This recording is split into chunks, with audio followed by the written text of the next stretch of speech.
Panamanian-born Hiram Sebastian Tim Walters was an exceptional evangelist, pastor, and church administrator whose significant leadership skills transformed and invigorated the Adventist faith in Jamaica for over 30 years. His influence is well known in the Seventh-day Adventist community.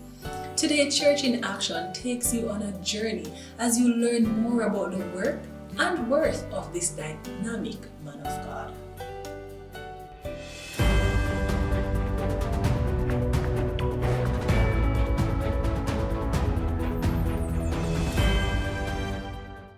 From his youth, Walters aspired to be a minister. He graduated West Indies College in 1940, and in 1942 he married Lucille Anna Jones and was ordained in the following year. They went on to pursue higher education at the Oakwood University, where he became well known for his willingness to speak in public on race relations in the Adventist Church when it was not considered by most to be popular. He was highly regarded by his peers and fellow church members. Some called him HS. Some would say Uncle Tim.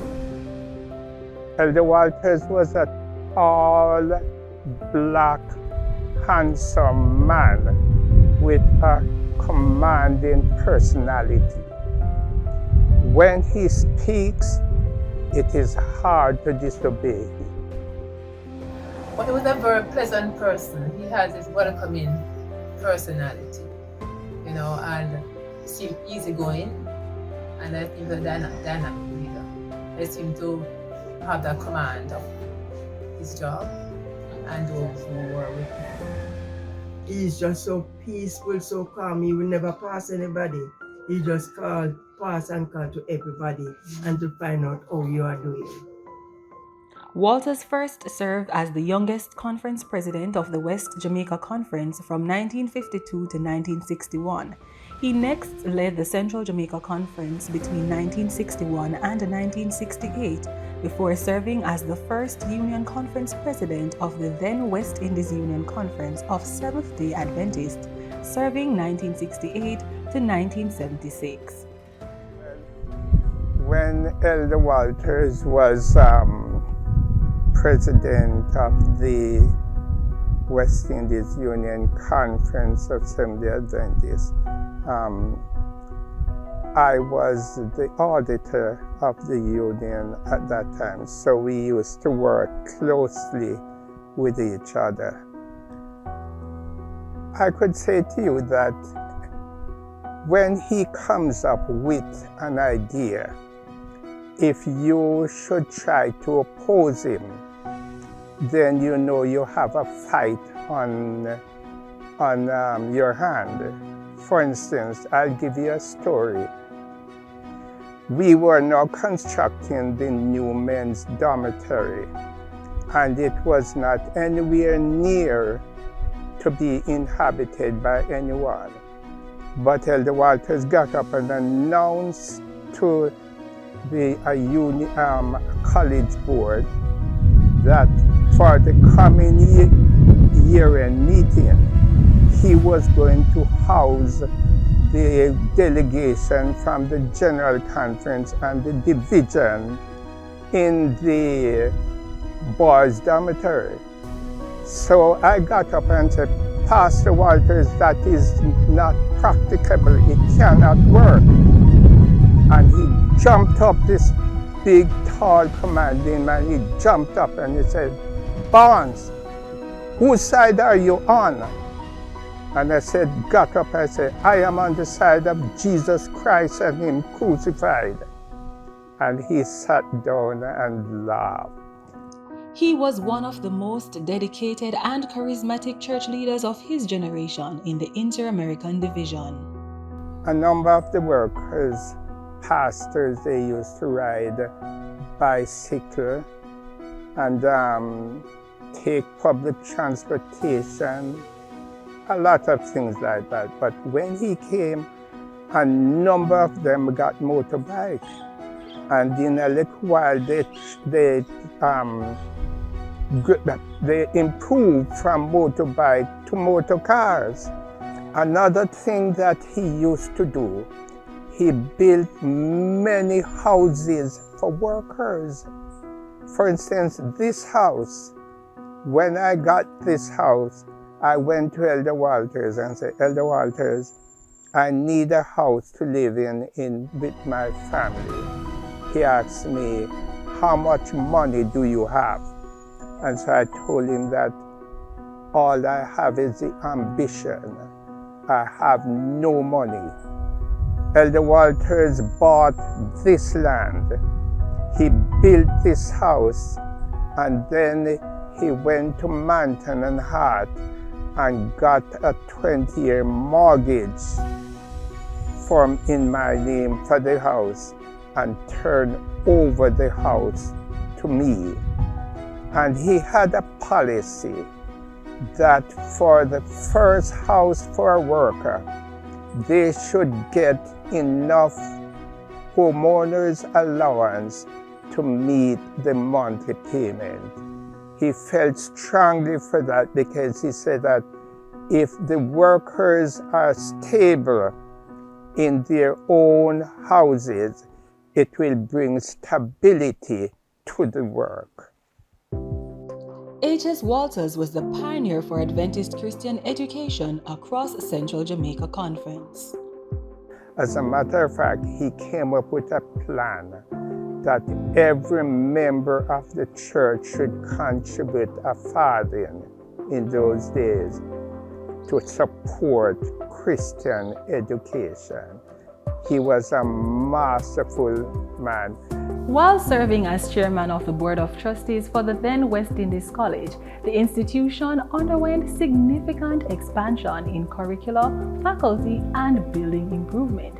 It was also at that time that the institution gained senior college status.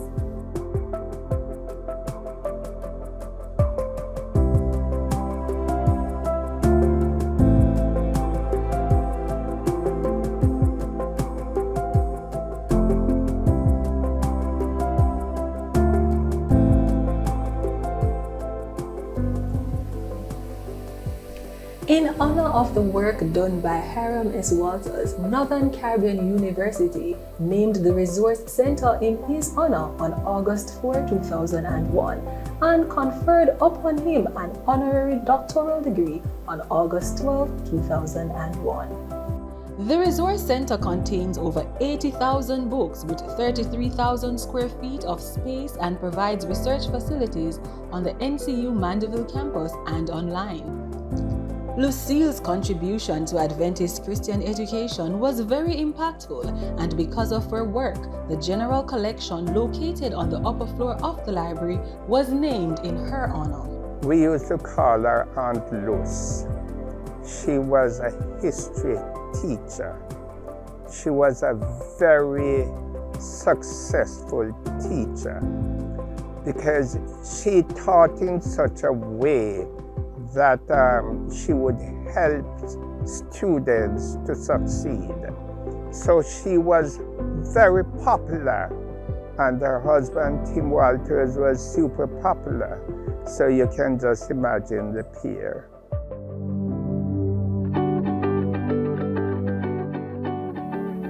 H.S. Walters' contribution to Adventist Christian education does not only stop here at the West Indies College, now Northern Caribbean University, but extends to other parts of the Central Jamaica Conference of Seventh-day Adventist, namely the Willardine Group of Schools. The school began on January 11, 1965 and was the brainchild of CJC President Pastor H.S. Walters. He had the concept of a Seventh-day Adventist school for the parish of St. Catherine, and after much groundwork was laid, the dream was realized. Today, the institution stands proud with the Early Childhood Division, the Preparatory School, the High School, and the Skills Training Division. Each year, the Central Jamaica Conference, through its Health Ministries Department, hosts the H.S. Walters Health Summit and Lecture Series to highlight Walters' contribution to the community and to share the impact of the H.S. Walters Health Center in serving the Sydenham and surrounding communities. Elder H.S. Walters had a passion for helping people. And because of that, people with all their problems, whenever you have an unsolvable problem, people always go to Elder H.S. Walters for help. And sometimes when you pass his home early in the morning, people would line up at his gate for blocks, waiting just to see Elder Walters with the hope of solving their problems. Sometimes the meeting would stretch late in the night, and so Mrs. Walters would get up from her bed, make tea, and serve the people who are there late in the night before they go back to bed. It should be a combination of wife and husband. Which were there. Every church. Yes. They were there. And I will speak for every Sabbath. Yes. I speak for about 15, 20 minutes. And then she said, as she closed this, as they close her Bible, I know she means she's leaving.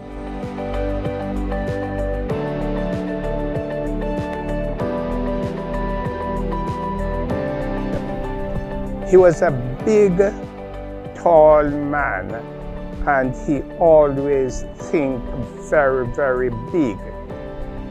Like having one conference-wide baptism in Montego Bay, or youth congress, anything that is big and exciting with a lot of demonstration. That was H.S. Walters. Whether we are going to be at walks or when definitely. And they say, well then yes, that dynamic preacher is going to be there. You can know everybody, make sure and prepare to be there. Because he is the man who is going to deliver the message. Because I think sometimes he used to be on the radio, and then we want to see this man personally. So therefore we make it our point of duty to be there to be able to see this gentleman.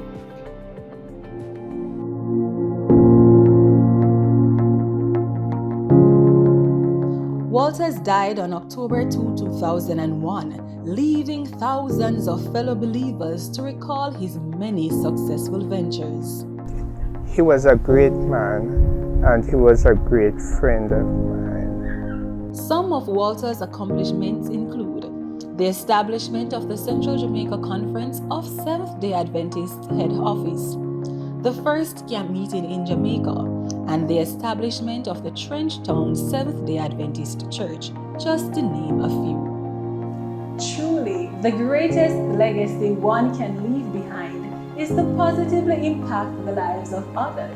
Whenever you add value to the life of others, you are unknowingly leaving footprints on the sand of time that live on even after you're gone. Hiram Sebastian Tim Walters has left us footprints that we can follow. Join us next time on Church in Action as we may be in a community near you.